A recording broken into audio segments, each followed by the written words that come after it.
Hey everyone, Lisa Chastain here with Real Money. I'm so grateful that you're deciding to join us. However, you're deciding to join us, whether you're on YouTube, whether this is a podcast version of the episode. Thank you for being here. Thank you for subscribing. Thank you for being a part of the conversation. My guest Tracy is awesome. I think you're really going to love this conversation. We're going to talk about a salacious topic. Yes. I'm really, really excited for this conversation. Would you like to introduce yourself first? Please, can you? Of course I can. Okay. I'm a forensic accountant, so I find money. A lot of what I do is on the corporate side, executives stealing money, manipulating financial statements, but I also do personal matters like divorce, where I am trying to help people find the money. So I went to college to get a criminology degree, and I wanted to be a prison warden. But my sophomore That's year, cool. That's really cool. it's always And unexpected. yeah, My sophomore year, I took a class called Financial Crime Investigation, and I was hooked. So I started taking accounting and economics classes, sat for the CPA exam, and went into this career, starting off as a traditional financial statement auditor, which was super important because it gave me the opportunity to see what the numbers are supposed to look like and how accounting works in the real world, because the textbook versus the real world is completely different. I mean, I went from, getting all A's in my accounting classes and understanding it all to getting into the real world and auditing financial statements and feeling like I don't know a thing about accounting. When you get to the real world and it's not a normal, like a problem that it always has a correct answer, yeah, and you're trying to apply what you've learned, it was really a shell shock to me. yeah. So I did that, and then I did that for a couple of years, and then went into forensic accounting. And so I've been doing forensic accounting for more than 25 years now. So my listeners are probably going, "Oh my God, there is a thing called forensic accounting. Of course. And what is that?" So we're going to lean into that conversation, and you're helping women primarily in such an important way, and for most of my listeners, I would say in a very intimidating way. Right. Yeah. No matter how far you think we've come with equality and women's rights, the fact of the matter is that in the vast majority of marriages, men are still in charge of the money. They are more often the primary breadwinners. Mm-hmm. And so when divorce comes along, women are finding themselves very disempowered and they are feeling out of control. Many of them do not know what's been happening with their money. Mm-hmm. They feel ashamed because they weren't keeping track of the money. I am here to help remove some of that shame, I hope, and help them figure out how they can understand their money and get a better financial settlement for them in the divorce. It's a scary topic, but I like to say that this can be a really positive conversation because there is so much we can do to help women have better divorces financially. I agree. I agree. I'm on that mission with you. And even just having this conversation, my belief is that there's someone listening to this and they're going to be able to take a deep breath Right. and go, there's hope for me. I can figure this out. I will say, before I was in the finance industry, I was super intimidated by mortgage lenders, CPAs, bookkeepers, anybody who knew more about money than me, because it feels very over my head, or at that time it Right. did. And it took me years to get along with the lingo of finance. And in particular, clients come to me and they're terrified of CPAs and the IRS. Right. So it's really cool that you're doing this work to say, hey, let's help you find the money, because that's actually, you're like one of the first people that I've ever met in this industry, like reaching out saying, let me show you what I know and how to use my knowledge to dig in, because it's very, I think intimidating is the word. What are the conversations you're having with your clients and with women about those steps? Because I know you wrote a book about it, which will, I'd Right. love for you to share about your book, but what are those first steps? Well, they're very overwhelmed, I know. right? You asked how to describe it as overwhelmed with all of it. And for the record, I'm scared of the IRS too. Thank you for sharing that. They're scary. Right. Yeah. Right. Not trusting themselves around the money is very scary. And yes, I broke it down into steps because I felt like if we approach it methodically, that's probably the easiest way. But as I've been talking to more and more women about the Divorce Money Guide over the last year, I'm finding that even talking about steps can sometimes feel overwhelming. I was saying there's 10 steps. Oh my God, 10 steps. It sounds like a lot. Mm-hmm. And it's really, it's not, it's bite-sized pieces. But what I try to take them through is understanding that financial piece of the divorce and what's going to happen so that they're not surprised. Because what I'm having them tell me is that their attorneys really aren't prepping them well for what's coming down the pike on the money. They're not. Right? So they don't know. There's going to be this form you have to fill out called a financial disclosure form, and you're going to have to gather all sorts of financial documents, and it's annoying and it's burdensome, but it's part of every divorce. Mm-hmm. And then what's going to happen is if your husband is like lots and lots of husbands in divorces, he's going to obstruct the process. Yep. He's not going to turn over his documents. And then your attorney's going to say, well, I can write a letter, but it's going to cost you money. I at least want women to be prepared for what's going to happen. So I walk them through, here are the things that are going to happen. You might have to sit for something called a deposition where you're That sounds asked really questions. scary. Right? Yeah. It can be scary. You're sitting there with an attorney across the table from you being asked questions about your life, about your finances, about all sorts of personal things. Sometimes the attorneys are there to gather information and they're above board about it and they're decent about it, even though they're on the other side. And there are times where that attorney is there to embarrass you and upset you. Mm-hmm. So I want them to just understand that this is what can happen, because I feel like if you're prepared that this attorney might be wanting to embarrass you and upset you, it'll be easier to go through the process. Mm-hmm. Mm-hmm. So that's sort of the first part about it, is setting the expectations about what's going to happen in divorce. And then it's about, here are the financial documents you're going to need. Here's how you're going to get them. And here's what you're going to do with them once you have them. And what you're going to do with them is, you're not going to be a forensic accountant. I No. sometimes like to say this is do-it-yourself forensic accounting, but then I realize that sort of oversells it, because that isn't even what it is.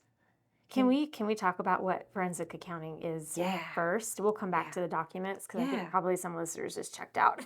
They're probably like, I Too have to do much. what? Too much. And then their hearts started beating fast, and they're like, okay, I'll come back to this. So what is forensic accounting? Really simply, fraud investigation. Okay. So I find money. So when I was looking for a title for my book, Find Me the Money, because that is really what I do. I am tracing money.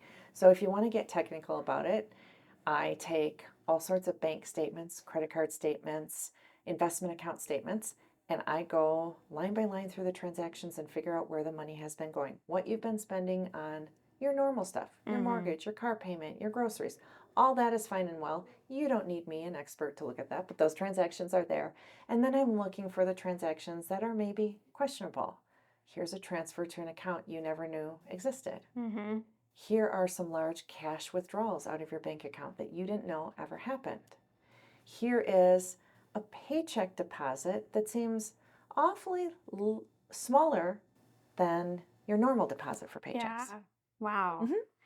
For a woman who doesn't know her money or isn't used to looking through those things, those are some really good examples of what you can look for that's out of the ordinary. Right.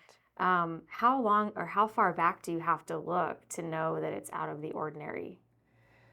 I always recommend going back 3 to 5 years, because you don't know how far a situation could have been going. But I know that sounds like a lot. So I say, let's just start with a year. Okay. Let's just go with the last year. And I like a year because it kind of gives you a full picture of the seasons. Maybe you spend more money in summer because there are vacations, or, you get the holiday season with gift giving in there, things like that. So Right. 1 year is sort of where I start with it all. And, I tell people, even if you haven't been involved with your family, you know your family's habits. So if you're looking through 12 months worth of transactions and you're just going line by line on that bank statements, and you see something like, here's a charge at Target. Okay, at first blush, we go to Target, that's fine. Mm-hmm. But then you see that charge at Target is at one in a town that's an hour away from you. That's weird, right? Yeah. Or it could be. And maybe you see it and you think, oh, that was on our way to vacation, right? But in other families, it's like, wait a second, we would never have shopped at that Target. This is something I need to ask questions about, right? Or you would know if there is a charge at a hotel across town. You would know that's not ordinary. Mm-hmm. So I'm going to take this way out of context for the benefit of the listener, and we'll bring it back to divorce. But like, your forensic accounting would be that kind of person, I'm guessing, because I've seen shows, right? Not that I've done it myself, but where they're doing the work to just figure out like a murder mystery. Mm-hmm. And do forensic accountants, I guess you would loop them in to say, let's look at how this money is being spent, where it's going, where this person spent money. That's what it sounds like to me. Right. Yeah? Absolutely. Okay. So my work, there are a lot of different cases that I use it, that my work is used for, like insurance cases where there is potentially fraud and they want to find out what has been happening with the money. Or companies are fighting over contracts gone bad and someone lost money. And I'm coming in trying to figure out, was money lost? How much was lost? Why was it lost? So there are a lot of different applications for forensic accounting, but at the end of the day, it's all about tracing money and figuring out where it went, putting together a puzzle. I went really dark with the murder scene. Yeah. But when you say forensic, that is actually That's the what it direction a sounds lot of like, people's right? minds go. Okay, cool. And so you found a niche in working with divorced women. For you, what's the passion around working with women who are is it women who are going through divorce specifically? What's your passion around that? It is helping them get a fair settlement. They can't get a fair settlement if they don't know all the facts about the money. I see husbands obstructing the process, not turning over financial information, hiding information, and people don't typically hide information unless there's something to hide, right? Yeah. He can say, I don't want you to see those statements just because. It's Yeah. probably not just because. There's probably something on those statements that he doesn't want you to see. Yeah. And so after decades of seeing women be taken advantage of, be fooled in the divorce process, I said, I need to do more. I need to do more than I can do one-on-one in a consulting capacity. You have such a different and such a unique perspective on money. I mean, I talk to accountants and bookkeepers all day long, but to do the forensic work is so cool. I have a friend who her husband was cheating on her, and this is the work through the numbers. They tell a story. And Yes. I'm telling my clients all day long, like, your numbers tell a story of your life. And this is just one aspect where if you really you need to understand where the money is going, so that not only can you maybe discover whether or not someone's cheating on you or having an affair or married to another woman, right? Because have you seen that before? Of course. Yeah. I'm using my mic like it's like The secret family.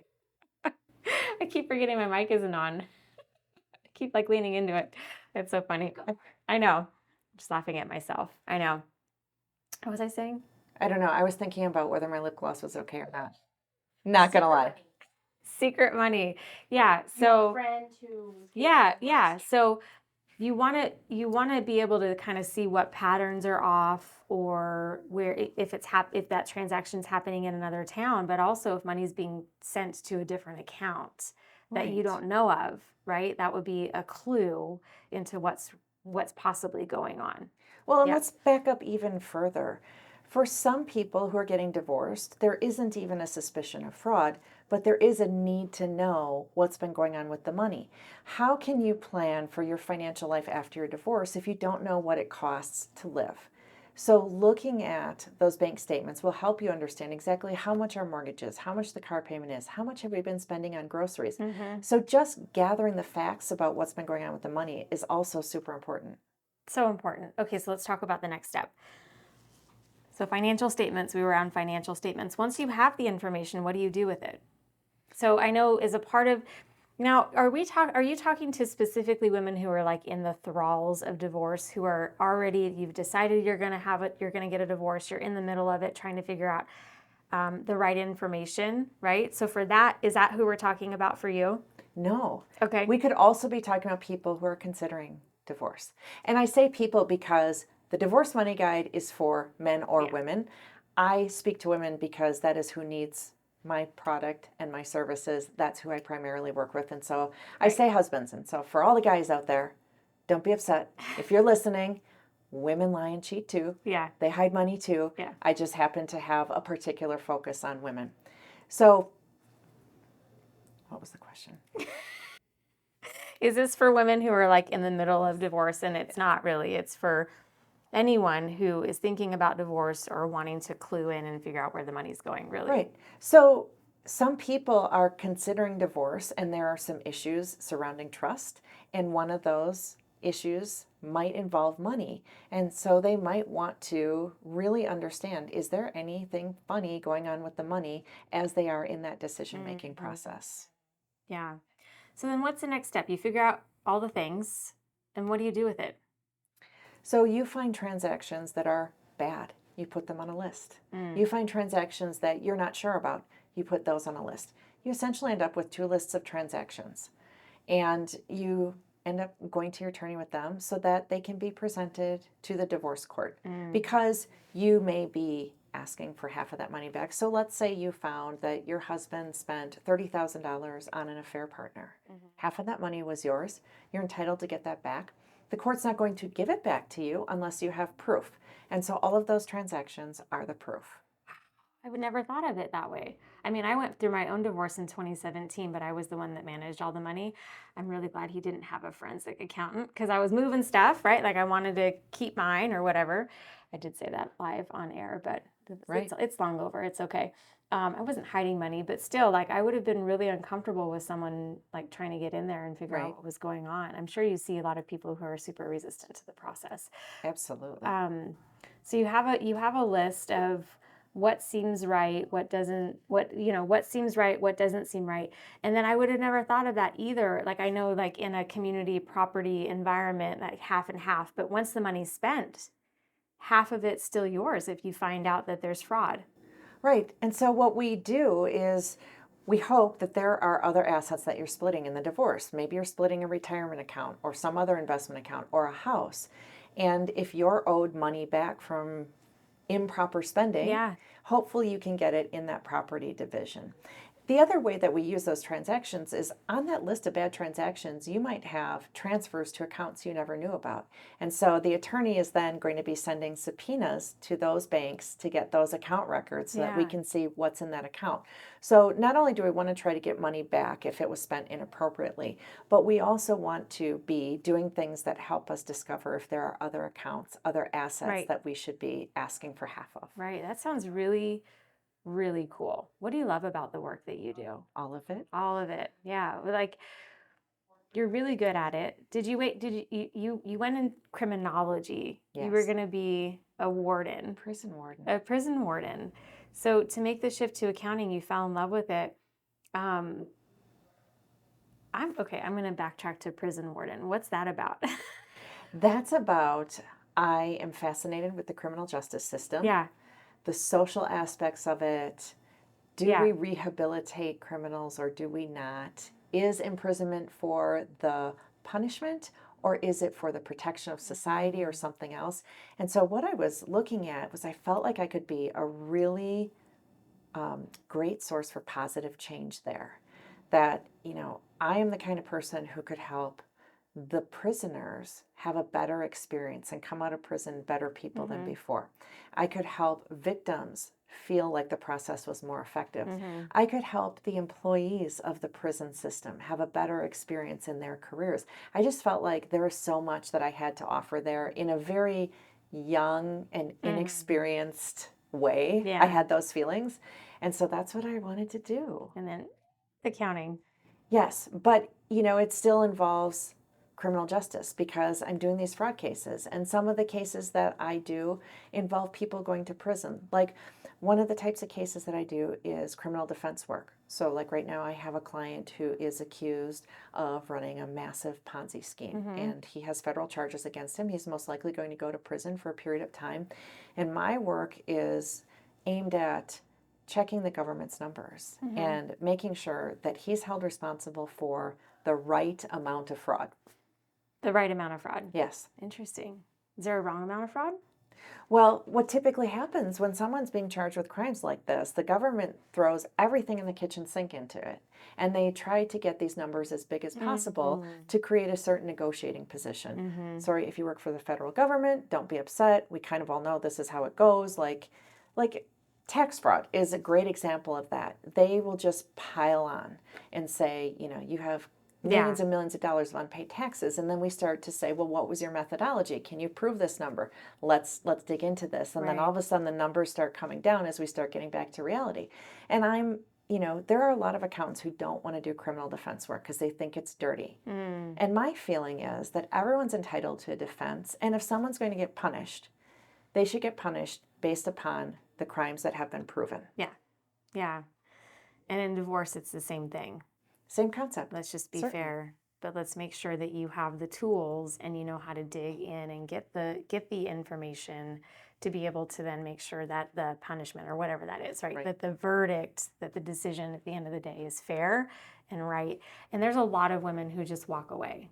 Oh, right, because it is difficult to fight. They feel outgunned. They have husbands who try to bleed them dry during the process. If I can make her wait and wait and wait, she'll just give up, and it happens a lot. Absolutely. Yeah. So I always talk to my clients about, we don't want to think about settling this case until we have all the information. And there will come a point in time in this process where we will decide it's time to stop fighting. That maybe if we kept fighting, there would be a few $1,000 more that you could get or something like that. But there will come a point where the emotional cost of continuing to fight, the lawyer cost of continuing to fight isn't worth it. Right. But it's not now. We don't give up now until we have all the facts. Yeah, all the facts. Okay, so look back a year. I'm sure, and there's like probably so many great nuggets in your book. I can't wait to read it and share it with my clients. But you gotta get the facts. You've got to pull those together at least a year. For a woman, in particular, for a woman in my world who she doesn't know her money, whether or not she's the actual financial decision maker or not, doesn't matter. She just doesn't really know her money. How long does she need? Like, what is does it take? I guess it would just depend, but does it take you a month to work through this stuff? A couple of months to work through this stuff? How long would someone need? I feel like you should give yourself a month to gather all the documents you need, because there's going to be a process to that. And then I think give yourself another month to look through the stuff, because you're probably not going to sit down and go through it all in one shot. It's going to be something where, I kind of recommend set aside some time on a weekend, on a morning, to sit down with a cup of coffee for a few hours and go through it and make consistent progress with it that way. And so I think a month would be fair. And it's okay to throw some F-bombs in there, right? Like if you're looking at It absolutely is. You don't know what you don't know until you get started. And I can imagine for some women, it's like the experience of maybe kicking yourself, or like, I didn't know this, and then like you're pissed. But you've got to be willing to do it, Right, and get in there. So it is really hard when you start, and heavy and demoralizing. But what I've seen is as they start going through these statements and finding more and more things, you get pissed. And then you're like, okay, I'm really glad I'm doing this. Like, look at what I'm finding. And then you start feeling like you're taking back some control. And that, going through that range of emotions, I find is really important. I think it's important to work through it, because if you don't have the courage to go through it, you'll never know. And I would rather set someone up to say, this is going to be painful at the front end, and you're going to be so glad that you went through this process, versus being on the other side of it and never knowing. I can't tell you how many women I have talked to who said, I settled my divorce without all the information, and now I wonder, what was there that I didn't know about? I was just interviewing someone else for the podcast, and she said that she had a client go through a divorce, and they settled for $2.5 million. And then after everything was settled and closed out, there was another $6 million on the table that she didn't know about. Wow. Right? And $2.5 million is a lot of money. Right. $8.5 million is a lot more. Right. Than that. Wow. And so that's not speaking to everyone, but to someone, $10,000 would make a big difference. We are talking about life-changing settlements in these divorces. Yeah. And where I see this impacting people most is with the home and the retirement funds. I see women giving up claim to retirement funds if they can keep the family home, which is something that we need to talk about and bring visibility to. But also giving up retirement funds just because they don't want that fight. And this impacts them for years to come. And may impact whether or not they can ever retire from whatever their career is. It's true. Let's talk about the family home. Oh, it's like heart-wrenching for me. That was the one thing that I did not want to give up in my divorce. I loved my home. We'd been there for years. And looking at the numbers and talking through the upkeep of the home and all of the things, I was just like, I just don't feel like it's the right thing to do. But I've seen clients fight over the family home, and then on the other side of it, not being able to keep it up, take care of it. What would you say to women who are in that struggle right now about whether or not to fight for the home? It is certainly a big emotional attachment. And there is a lot of thinking that I want to keep the home for the kids because that's the one thing that can stay stable for them. It's the one thing that they know.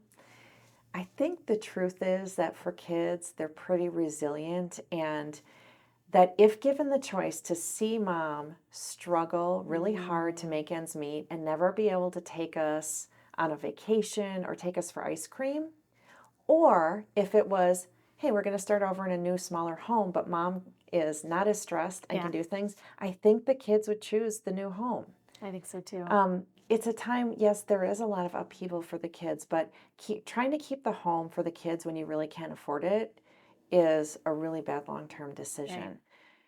But I recognize that there are people listening right now who are saying it's easy for you to say that. You're not the one going through this right now. Totally. You're not the one dealing with the kids crying.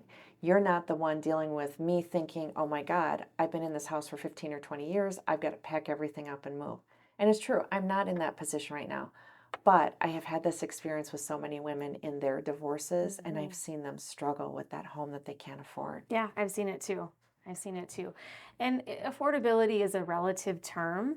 It's just it's more a matter of what are you willing to negotiate in your life and not negotiate in your life, going from a salary that is going to be different potentially on the other side of divorce, or needing to rebuild, or just giving yourself space to not have so much upkeep in such a big home, right? Being in the home by yourself. All of those things are things to consider. And I've seen it happen a number of ways with clients for the home.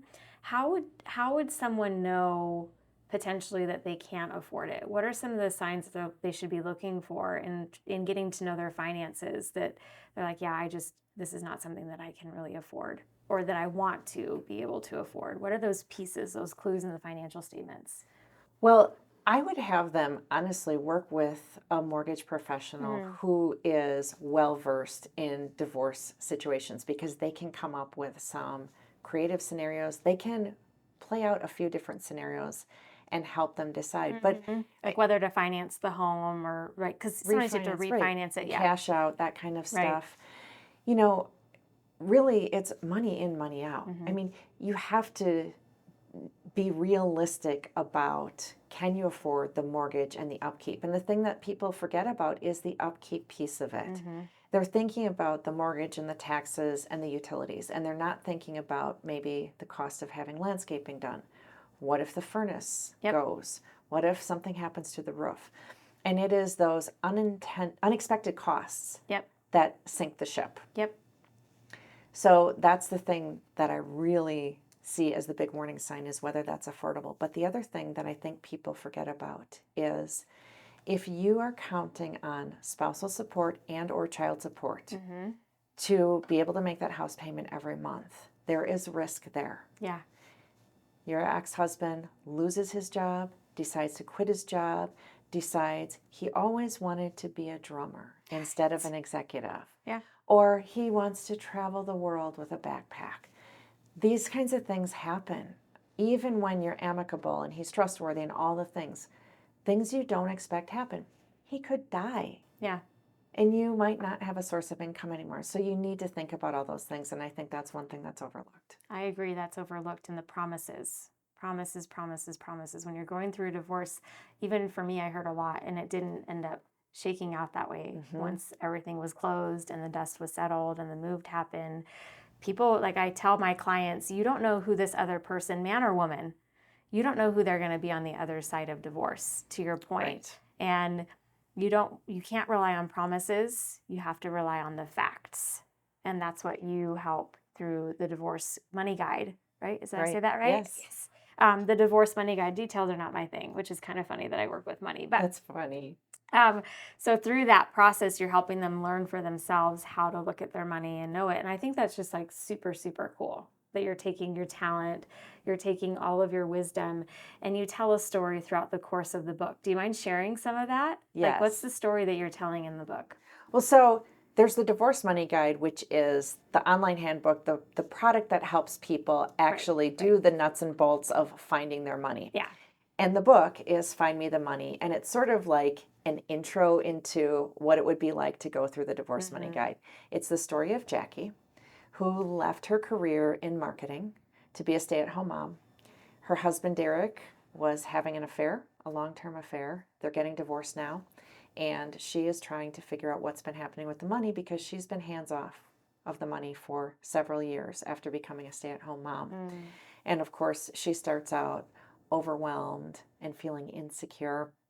I talk about the 5 secret thieves of divorce that she's experiencing. And as she goes through the process, she conquers those thieves, right? And we get to the end of the book and it's a happy ending type of thing because she's gone through this process. She feels comfortable with what's happened to the money. She didn't, she found a stopping point where she said, I know enough about what's gone on. I could dig more into all these documents, but I feel comfortable with the settlement that we've come to, with my new life going forward with my kids and my new job and all that kind of stuff. Who are the thieves? The 5 secret thieves. Let's see if I'm going to get all 5 of them. No pressure. Overwhelm, shame, insecurity.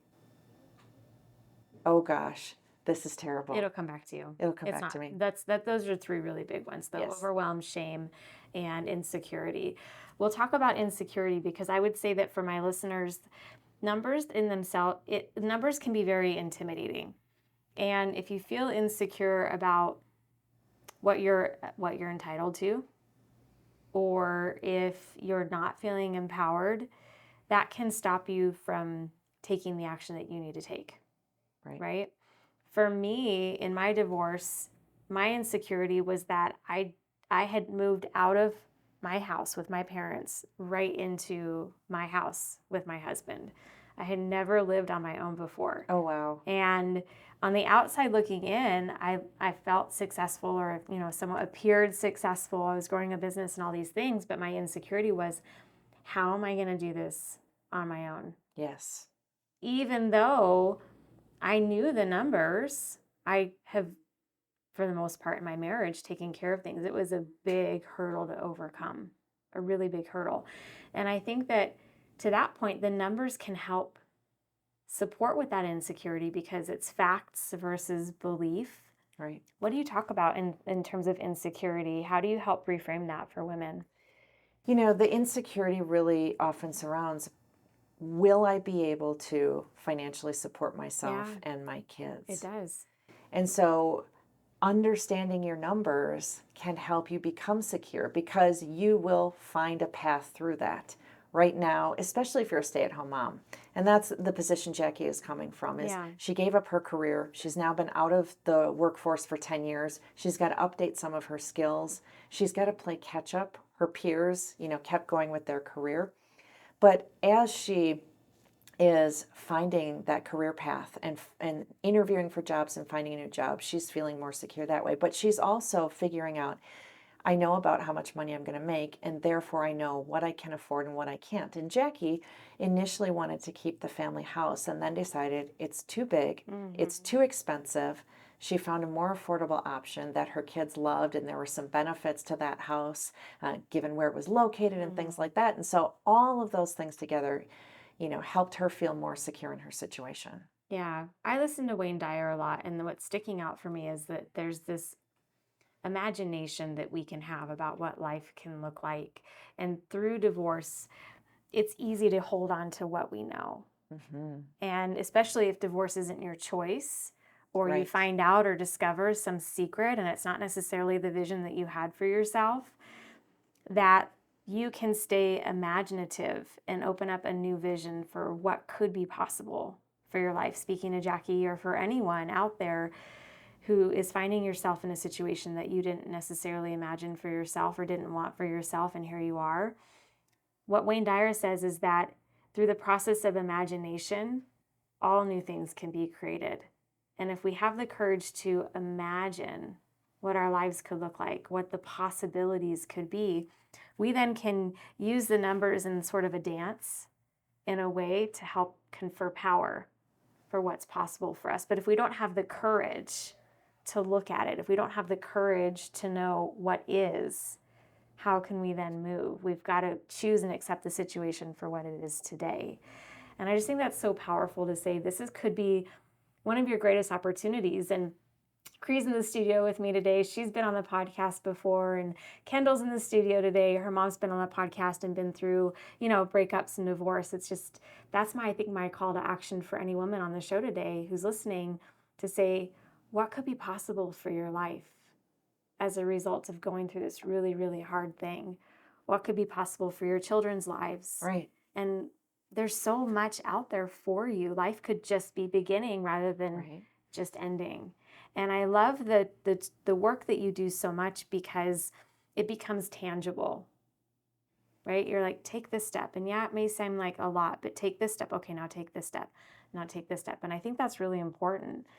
I also find that sometimes focusing on facts is really helpful, because divorce is such an emotional process. And sometimes just kind of putting your head down and dealing with facts, black and white. Numbers, the numbers are what they are. Let's just see what the facts are. It can be really cathartic. That's a great point. Is that why you love facts so much? Is that why you love the numbers? Why do you love the numbers? Because there is a right and a wrong answer. And there is a puzzle to be put together. And is there more than one way to... I was going to say there's one right way to put the puzzle together, but not necessarily.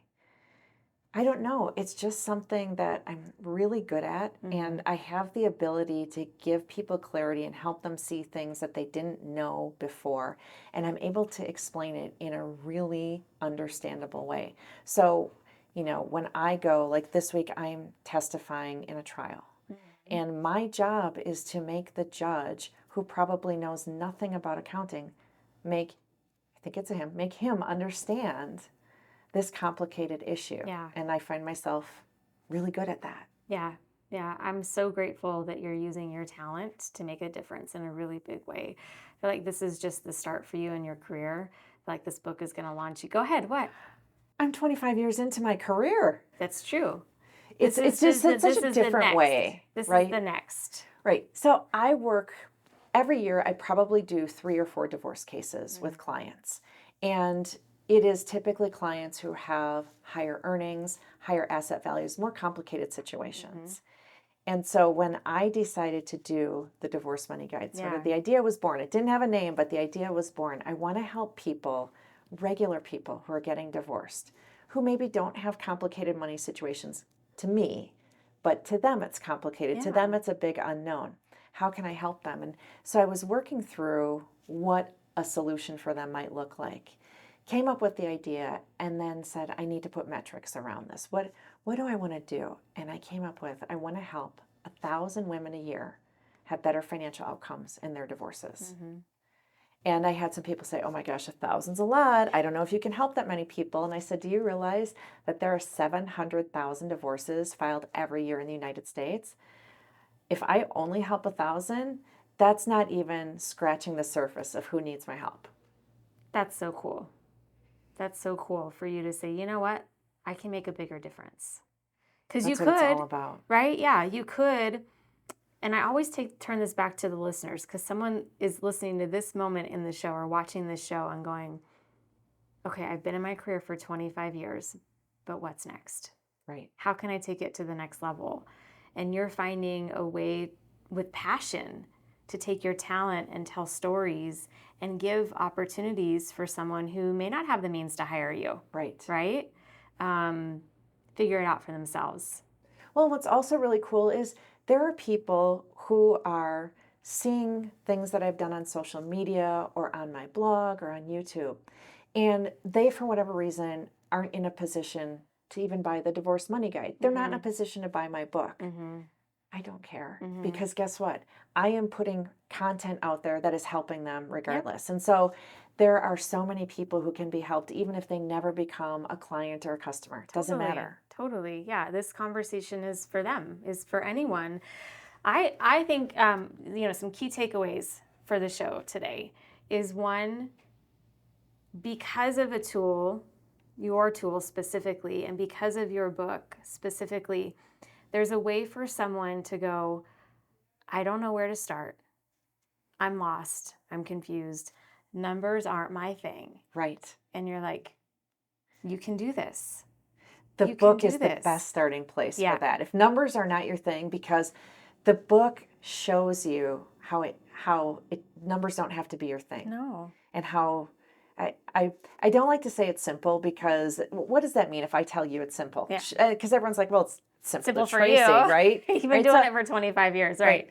I hate to say it's simple, but the book makes it really tangible. Like, how would this work? Because what I was seeing with the Divorce Money Guide is people are not able to wrap their arms around, how can I really do this? You keep saying I can do this, but I don't believe that I really can do this. And so the book was another way to be able to make it tangible for people. I can tell by the excitement on your face. Like, I know. oh, it's So so for good. anyone who's not seeing me and they're just hearing me, just know that I have this little grin on my face right now. Yeah, you do. That's so cool. I think we can all take our expertise and find a way to make a difference for people. And you're doing that. And I'm just so grateful for the work that you're doing. I'm grateful for your wanting to even come on the show and talk with me about money, because I do it all the time. But it's like, for us, it's like, for me, it's like a super turn on to be like, oh my gosh, like, how can we help more people figure this shit out? Right. Because it doesn't have to be complicated. And go ahead. What were you going to say? I was going to veer off a little bit. I was going to say, I'm grateful you had me here. Yeah. Random reach out. Hey, let's talk. And, it's just, for me, I need to get the word out to people that they can be empowered to do this. And there's a lot of complicated feelings that I have about this, but I just really got so tired of seeing women not get their fair share in the divorce. I see women getting less than they're entitled to, either because they don't know they can get more, they don't feel confident enough to fight, and they don't know that more exists. Absolutely. And so I said, fine. The whole concept came about because I was complaining in one of my coaching things that I belong to, complaining in a breakout room about the fact that there isn't something to help people in their divorces, to help women find more money, take more control over the money part of their divorce. And why isn't there a tool? And then it dawned on me, well, why can't I just make the tool? And you did. So in the vein that there's one person listening to this show that needed to hear from you today, because they hear from me all the time, but you're special, your journey is unique. What you offer the world is so unique. What's on your heart to share with that one woman today who's listening to you? I think that one woman maybe doesn't know if she's supposed to be worried about what's going on with the money or not. She's unsure. She's seen some signs. She doesn't know. We call those red flags of fraud. There's a way to sort that out. I created an assessment, a little quiz, 3 minutes, that will help you figure out if what you're seeing is concerning or not. So that's sort of the first step. I then am hoping that she'll be brave enough to dig into the numbers. And brave not only because the numbers might be intimidating, but because it might be difficult to find the answer to the question. Yeah. There might be some hard realities that you're going to come up with, right? But you owe it to yourself and to your kids to get the best financial settlement that you can. And I get some hate on social media that, I'm biased against men, or I'm trying to help women take money away from men or get more than they deserve. Absolutely not. I'm just trying to help them get what they do deserve, get their fair share, whatever that may be in the divorce. You're worth it. Absolutely. That's what I would say to the woman listening, is you're worth it. And money can be a dirty word in households, but it doesn't have to be forever. No. And it's possible for you to live a bigger, better life. Have the courage. I would think that for someone who goes through this process, that follows your process through the guide, there's also some relief on the other side. Have you ever heard that? Absolutely. Because we are intuitive women. We are so intuitive, and we could know or feel I something. do say trust your gut. Right? And you're saying, all right, let's get to work. Here's what I see a lot of times in these marriages is a woman has some concerns and some suspicions, and she starts asking questions, and her husband says, "You're crazy. You're paranoid. You're blowing this up." And all of a sudden, she's the problem. Yep. And I'm hoping to inspire women to trust their gut and know that if that's the reaction, you're actually probably right.